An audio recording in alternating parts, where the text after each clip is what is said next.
প্লেটিলেটস এটা নিয়ে হচ্ছে আমরা আলোচনা শুরু করব। এটা আমরা জানি যে এক টাইপের ব্লাড সেল, আমরা আরবিসি নিয়ে জানছি এবং আমরা আরবিসির আরেক নাম হচ্ছে ইরাইথ্রোসাইট, এটা আমরা বলছি। ডাব্লিউবিসি নিয়ে জানছি, ডাব্লিউবিসির আরেক নাম হচ্ছে কি ছিল, লিউকোসাইট, সেটা আমরা জানছি।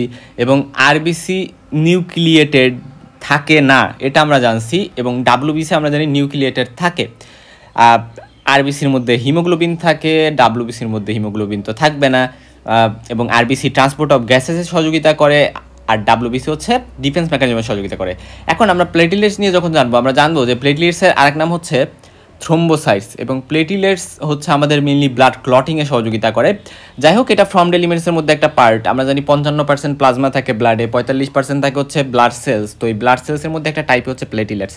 এরা সাধারণত স্মল হয় শেপে এবং এরা কালারলেস হয়। কালারলেস হইলেও বা কোনো কালার ইউজুয়ালি আমরা বলি থাকে না। আমরা যদি এটাকে লিশমেইন স্টেইন করি, লিশমেইন স্টেইন করলে আমরা দেখতে পাবো যে এখানে আমরা ব্লুইশ সাইটোপ্লাজম পাচ্ছি, পাশাপাশি এখানে কিছু রেড বা পিঙ্কিশ টাইপের গ্রানিউলস কিন্তু পাচ্ছি।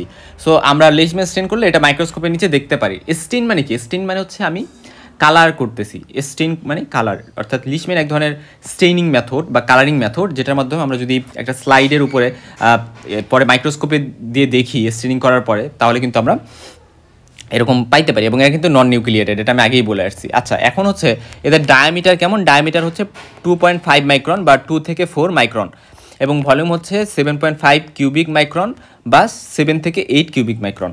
সো আমরা এইটা কিন্তু ইম্পর্টেন্ট, এটা আমরা একটু মনে রাখবো ভালো করে। তারপরে আমাদের যেটা মাথায় রাখতে হবে যে নর্মালি প্লেটিলেটস কিন্তু সেভারাল শেপের হইতে পারে। এরা স্ফেরিক্যাল বা বৃত্তকার টাইপের হইতে পারে, এরা রস শেপড হইতে পারে, এবং এরা হচ্ছে ওভাল অর ডিস্ক শেপড হয়ে যায় যখন এরা ইনঅ্যাক্টিভেটেড থাকে। প্লেটিলেটস কিন্তু সামটাইমস দেখা যায় যে এরা ডাম্বেল শেপেরও হইতে পারে বা কমা শেপের হইতে পারে। এরকম বিভিন্ন শেপ কিন্তু আনইউজুয়াল শেপের কিন্তু এরা হইতে পারে। সো প্লেটিলেটসের শেপ তাহলে মানে আমরা জানলাম যে বিভিন্ন ওয়ার্ড বা অকার্ড শেপের এরা হইতে পারে। এখান থেকে কিছু শেপের নাম আমাদের মনে রাখতে হবে। এই ছবিটি একটু লক্ষ্য করো, এগুলো হচ্ছে ইনঅ্যাক্টিভেটেড প্লেটিলেট, হ্যাঁ। এবং এই ইনঅ্যাক্টিভেটেড প্লেটিলেটগুলোতে কোনো ফ্লোপেডিয়া থাকে না, কিন্তু এই যে অ্যাক্টিভেটেড প্লেটিলেট এরকম প্রসেস থাকে। প্লেটিলেটের গায়ে থেকে এরকম কিছু প্রসেস বের হয়, যেগুলোকে আমরা বলেছে ফাইলোপোডিয়া, হ্যাঁ।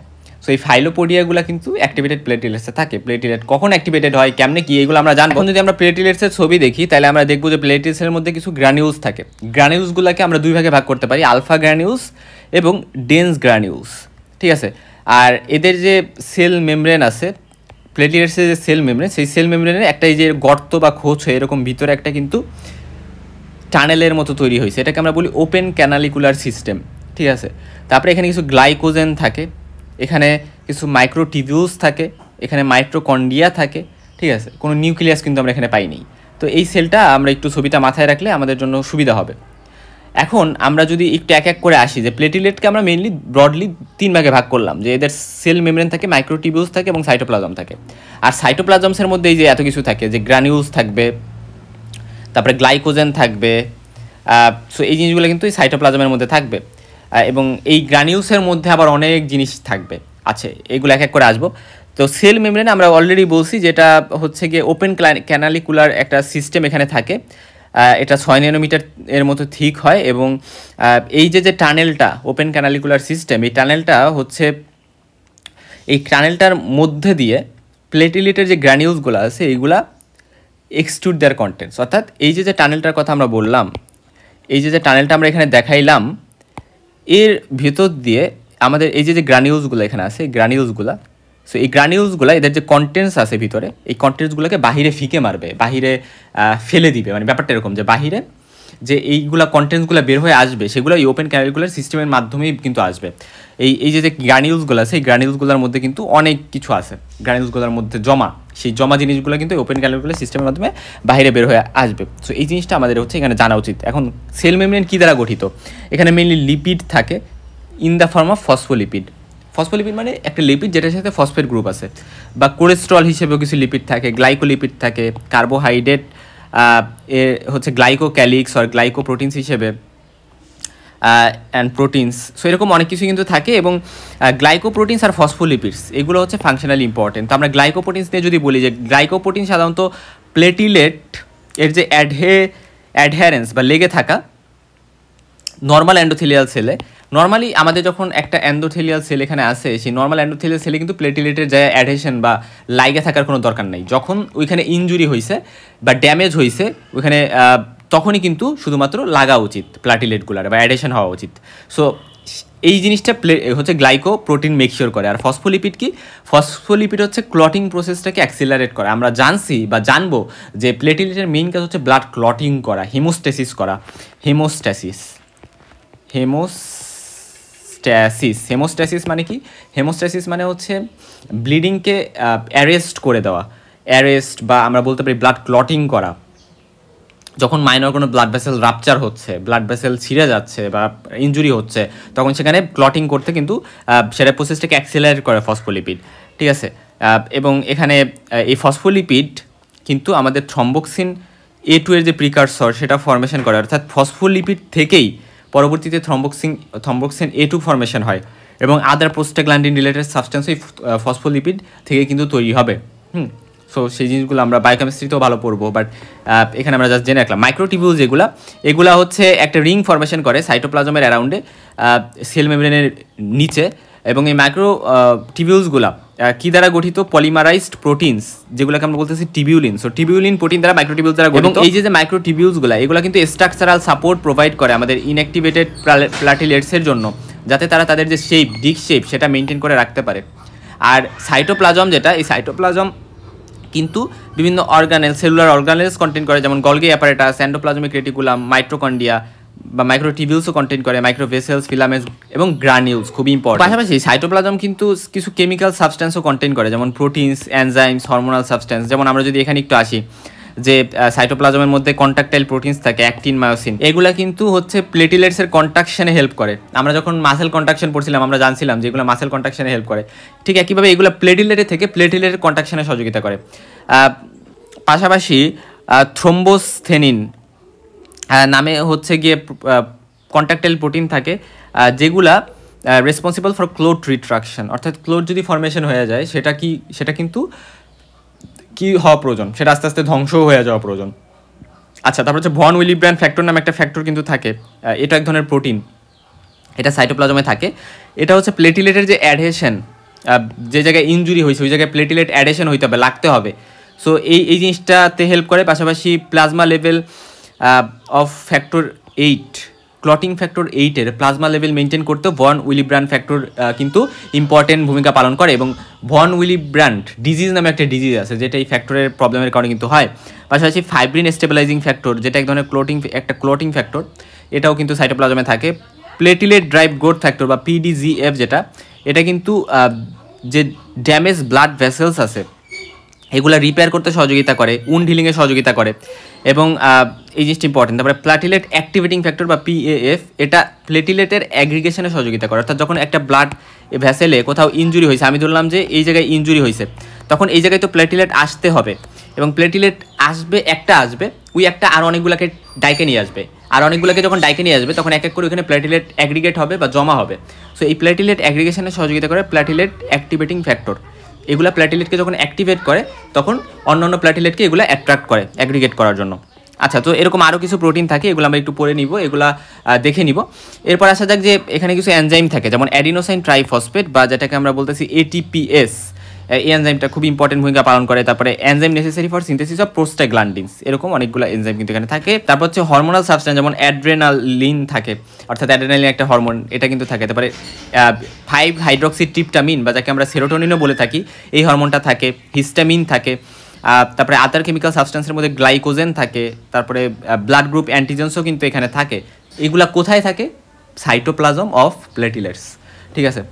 আচ্ছা, আর আমি বলছি যে সাইটোপ্লাজমে দুই ধরনের গ্রানিউলস থাকে, আলফা গ্রানিউলস থাকে, ডেন্স গ্রানিউলস থাকে।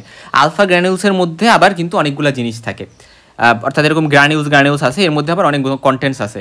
সো কন্টেন্টস কী কী?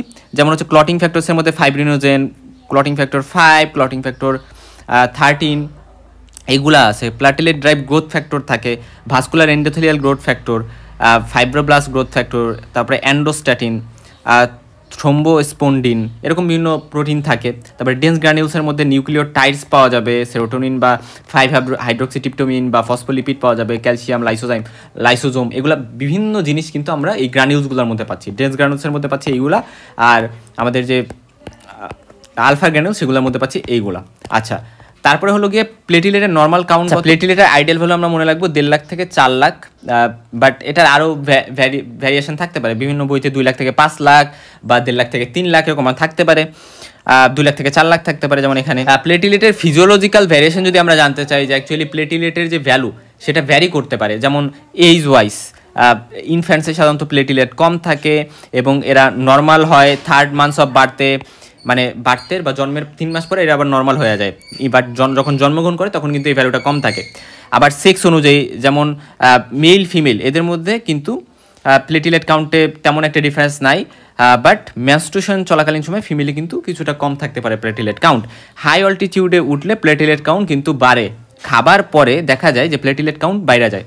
সো এরকম কিছু ফিজিওলজিক্যাল কারণ আছে যেগুলো কোনো প্যাথোলজিক্যাল না, সেরকম কিছু কারণ আমরা জানলাম। এখন প্যাথোলজিক্যাল ভ্যারিয়েশন হইতে পারে বিভিন্ন প্লেটিলেট ডিসঅর্ডারসে, যেমন থ্রোম্বোসাইটোপেনিয়া, থ্রোম্বোসাইটোসিস, থ্রোম্বোসাইথেমিয়া এবং গ্লান্সম্যানস থ্রোম্বাস্থেনিয়া। ঠিক আছে, আমরা এক এক করে জানি। থ্রোম্বোসাইটোপেনিয়া যেটা, এটা মানে হচ্ছে পেনিয়া আছে মানে কাউন্ট কম। সো প্লেটিলেটের কাউন্ট যদি ডিক্রিজ করে যায় তাহলে সেটাকে আমরা বলি থ্রোম্বোসাইটোপেনিয়া, এবং এটার ফলে একটা ডিজিজ হয় যেটাকে আমরা বলি থ্রোম্বোসাইটোপেনিক পারপুরা। এইটা যখন আমরা হচ্ছে ব্লিডিং ডিসঅর্ডার পড়বো তখন আমরা একটা ডিজিজ পড়বো থ্রোম্বোসাইটোপেনিক পারপুরা, সেটা কিন্তু এই থ্রোম্বোসাইটোপেনিয়ার কারণে হয়। আচ্ছা, তো এটা কি কি কারণে থ্রোম্বোসাইটোপেনিয়া হইতে পারে সেরকম কিছু ডিজিজের নাম বা কন্ডিশনের নাম কিন্তু আমি দিয়ে দিছি। যে আচ্ছা, অ্যাকুট ইনফেকশন যদি হয়, অ্যাকুট লিউকেমিয়া যদি হয়, লিউকেমিয়া এক ধরনের ব্লাড ক্যান্সার, তারপরে অ্যাপ্লাস্টিক অর পার্নিশিয়াস অ্যানিমিয়া যদি হয়, chicken pox, small pox, splenomegaly অর্থাৎ স্প্লিনটা যদি বড় হয়ে যায়, স্কারলেট ফিভার এক ধরনের ফিভার যদি হয়, তারপর যে টাইফয়েড ফিভার বা অ্যান্ট্রিক ফিভার যদি পাওয়া যায়, টিউবারকুলোসিস বা পারপুরা বা গাউচার্স ডিজিজ, এরকম বিভিন্ন কন্ডিশনে আমরা থ্রোম্বোসাইটোপেনিয়া বা প্লেটিলেটের কাউন্ট ডিক্রিজ হয়ে গেছে এরকম পাইতে পারি। আচ্ছা, এরপর হচ্ছে থ্রোম্বোসাইটোসিস, অর্থাৎ কাউন্ট বাইরে গেছে, সাইটোসিস থাকা মানে কাউন্ট বেড়ে যাওয়া। তো এটা আবার বিভিন্ন কন্ডিশনে হইতে পারে, সেই কন্ডিশনগুলো আমি দিয়ে দিছি। অ্যাসফিক্সিয়া মানে হচ্ছে রেসপিরেটরি ফেলর হয়ে যাচ্ছে, রেসপিরেশনে প্রবলেম হচ্ছে। তারপরে হেমোরেজ, অনেক বেশি ব্লিডিং হচ্ছে, বোন ফ্র্যাকচার, সার্জিক্যাল অপারেশনে, স্প্লিনেক্টমি অর্থাৎ স্প্লিন কেটে ফেলছে, রিউমেটিক ফিভারে। আচ্ছা, এখানে একটি ইম্পর্টেন্ট কথা, স্প্লিনেক্টমি মানে কি? স্প্লিন কেটে ফেলছে। এখন স্প্লিন কেটে ফেললে কাউন্ট কেন বেড়ে গেল? এটার পিছনে কারণ হচ্ছে আমাদের এই যে প্লেটিলেট, এই প্লেটিলেটগুলা তো মানে সারা জীবন থেকে যাবে না, এটা ধ্বংস হবে, ডিস্ট্রাকশন হবে। সো আমরা জানি আরবিসির ডিস্ট্রাকশন হয়েছে কি রেটিকুলার এন্ডোথেলিয়াল সিস্টেম দ্বারা, মেনলি স্প্লিন দ্বারা। ঠিক একইভাবে এখানেও স্প্লিনই কিন্তু এগুলো ধ্বংস করতে সহযোগিতা করে। সো স্প্লিন যদি কেটে ফেলি তাহলে এগুলো ধ্বংস হবে না, ফলে কাউন্টটা বেড়ে যাবে। সো এই জন্য ইম্পর্টেন্ট। কিন্তু স্প্লিনও মেগালি যদি হয় তাহলে স্প্লিনটা আরও বেশি বড় হয়েছে, ফলে এরা বেশি বেশি ধ্বংস করতে পারবে। তো এই জন্য স্প্লিনো মেগালিতে কাউন্ট কমে, বাট স্প্লিনেক্টমিতে কাউন্ট বাড়ে।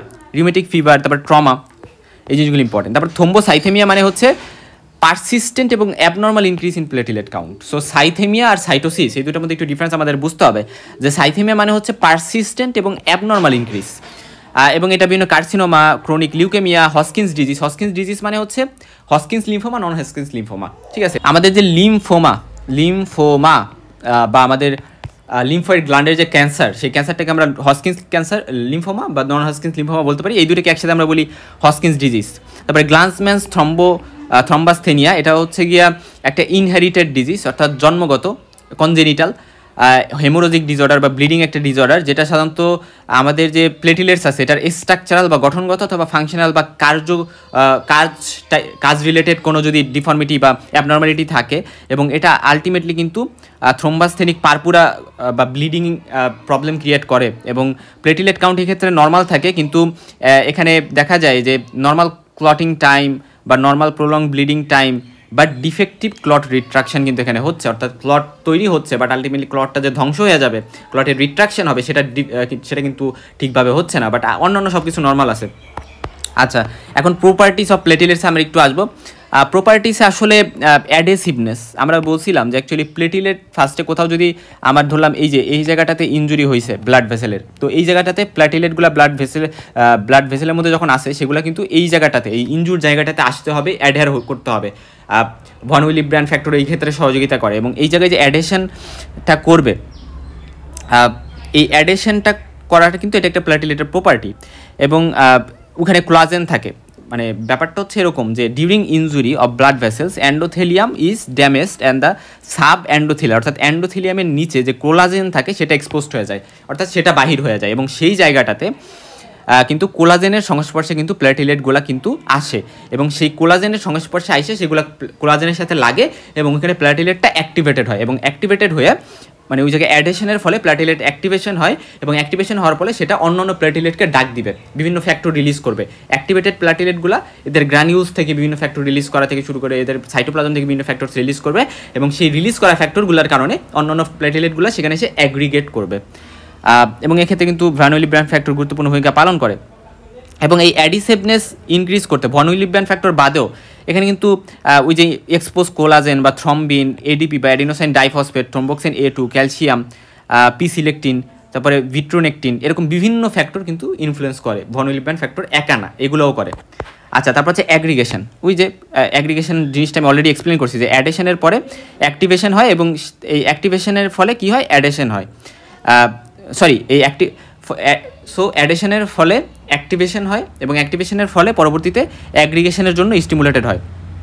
তো এখানে কিন্তু অ্যাক্টিভেশন যখন হয়ে যায় তখন ওই যে বলছিলাম ফাইলোপোডিয়া গঠন করে বা বিভিন্ন প্রসেস গঠন করে, এবং এই ফাইলোপোডিয়াগুলা প্লেটিলেটকে একে অপরের সাথে লাগাইতে বা অ্যাগ্রিগেট করতে সহযোগিতা করে, এবং এই অ্যাক্টিভেশন এবং অ্যাগ্রিগেশন এটা বিভিন্ন ফ্যাক্টর দ্বারা ত্বরান্বিত হয়, যেমন ADP, thromboxane A2, platelet activating factor, এগুলো সবই কিন্তু কিছু সাবস্টেন্স, কিছু কেমিক্যাল সাবস্টেন্স। এই জিনিসটি ইম্পর্টেন্ট। তারপরে হচ্ছে যে আমরা অ্যাগ্লুটিনেশন একটা টার্মও আছে, এটা মানে হচ্ছে গিয়া ক্লাম্পিং টুগেদার অফ দ্য প্লেটিলেটস, আর প্লেটিলেটগুলো একে অপরের সাথে যে লেগে যাচ্ছে এবং এভাবে অ্যাগ্রিগেট হচ্ছে, এভাবে যে ক্লাম্পিংটা হচ্ছে এটাকে আমরা বলতে পারি অ্যাগ্লুটিনেশন।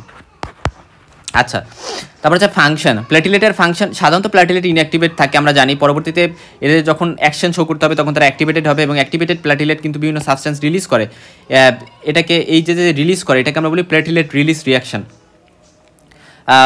তো এই যে ফাংশন সেগুলোকে আমরা বলতে পারি যে ফার্স্ট কথা এটা ক্লটিংয়ে সহযোগিতা করবে, এবং ক্লটিং, ব্লাড ক্লটিংয়ের যে প্রসেস সেটাকে আমরা বলি হেমোস্টেসিসের প্রসেস। এই হেমোস্টেসিস বা ব্লাড ক্লটিং প্রসেসগুলোকে আমরা আবার দুইটা পাথওয়েতে ডিভাইড করি, ইন্ট্রিনসিক পাথওয়ে, এক্সট্রিনসিক পাথওয়ে, এগুলো নিয়ে আমরা পরবর্তী ভিডিওতে জানবো।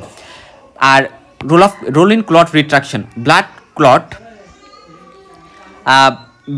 ক্লটের মধ্যে কিন্তু ব্লাড সেলস ইনক্লুডিং প্লেটিলেটস এগুলো কিন্তু ইন্টারাপ্ট হয়ে যায়, এবং ওখানে ফাইব্রিন থ্রেডস বা ফাইব্রিন জালিকা গঠন করা হয়, অর্থাৎ ফাইব্রিন এভাবে জাল গঠন করে এবং এর মধ্যে প্লেটিলেটস থাকে। এবং আমরা জানি যে সাইটোপ্লাজম, প্লেটিলেটের যে সাইটোপ্লাজম থাকে সেখানে বিভিন্ন কন্ট্রাকটাইল প্রোটিনস থাকে, যেমন অ্যাক্টিন, মায়োসিন, তারপরে থ্রোম্বোস্থেনিন, এগুলা কিন্তু ক্লট রিট্রাকশনে পরবর্তীতে সহযোগিতা করে। আচ্ছা, তো এখন কথা হচ্ছে যে ব্লাড লসে কিন্তু এরা গুরুত্বপূর্ণ, ব্লাড লসকে প্রিভেন্ট করতে গুরুত্বপূর্ণ ভূমিকা পালন করে, কারণ যখন ব্লাড ক্লটিং করতেছে, ব্লাড ক্লটিং করা মানেই তো ব্লাড লসকে প্রিভেন্ট করা। ব্লাডটা যদি বেশি পড়ে যাইতো, ক্লটিং না হইতো, জমাট না বাঁধতো, তাহলে তো সেটা পড়ে যেত। সো এই জন্য এটা কিন্তু হেমোস্টেসিসে গুরুত্বপূর্ণ ভূমিকা পালন করে। পাশাপাশি এরা কিন্তু রাপচার যে ব্লাড ভেসেলসগুলো সেগুলো রিপেয়ারে ভূমিকা পালন করে, যেমন প্লেটিলেট ডিরাইভ গ্রোথ ফ্যাক্টর বা PDGF যেটা, এটা এক্ষেত্রে গুরুত্বপূর্ণ ভূমিকা পালন করে। মেকানিজমেও কিন্তু রোল আছে, কারণ ওই যে আমরা বলছিলাম এরা ক্লাম্পিং করে বা অ্যাগ্লুটিনেশন করে, এরা কিন্তু কী করে, ফরেন বডিজকে ইনসার্কেল করে সেগুলোকে ডিস্ট্রয় করতেও এরা কন্ট্রিবিউট করতে পারে।